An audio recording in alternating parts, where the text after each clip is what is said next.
ಸಂಕೇಲ್ ಅನ್ನು ಕಂಡುಹಿಡಿದ ದೇಶ ಯಾವುದು? A China, B Bharat, C Germany, D Japan. Time start. ಸರಿಯಾದ ಉತ್ತರ ಭಾರತ. ಯಾವ ರಾಜವನ್ನು ತನ್ನ ಸೋದರಿಯನ್ನು ಮದುವೆ ಆದನು?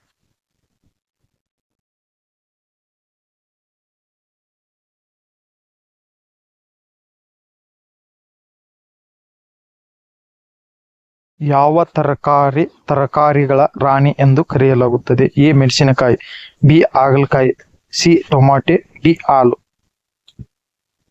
ಎ ಸರಿಯಾದ ಉತ್ತರ ಮೆಣಸಿನಕಾಯಿ. ಡೆಟಾಲ್ ಸೂಪರ್ ಕಂಪನಿ ಯಾವ ದೇಶಕ್ಕೆ ಸೇರಿದೆ?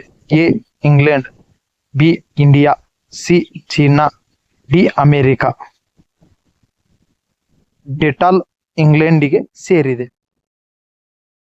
ಹಳದಿ ಸೇಬು ಎಲ್ಲಿ ಕಂಡುಬರುತ್ತದೆ? A Bharat, B China, C Japan, D New Zealand. ಸರಿಯಾದ ಉತ್ತರ ನ್ಯೂಜಿಲೆಂಡ್, ಡಿ. ಕಂಪ್ಯೂಟರ್ ಭಾಷೆ ಏನೆಂದು ಕರೆಯುತ್ತಾರೆ? A Hindi, B English, C Java, D ಬೈರನ್. ಸರಿಯಾದ ಉತ್ತರ ಬೈರನ್. ಮುಂದಿನ ಇಡುವೆ ಎದರ ಬಗ್ಗೆ ಮಾಡಲೆಂದು ಕಮೆಂಟ್ನಲ್ಲಿ ತಿಳಿಸಿ. ನೀವು ತಿಳಿಸಿದಂತ ಇಡುವೆ ಮಾಡಲು ಪ್ರಯತ್ನ ಮಾಡುತ್ತೇನೆ. ಈ ಇಡುವೆ ನೋಡಿದ್ದಕ್ಕೆ ತುಂಬಾ ಧನ್ಯವಾದಗಳು. ಯಾವುದೇ ತಪ್ಪು ತಡಿ ಮಾಡಿದರೆ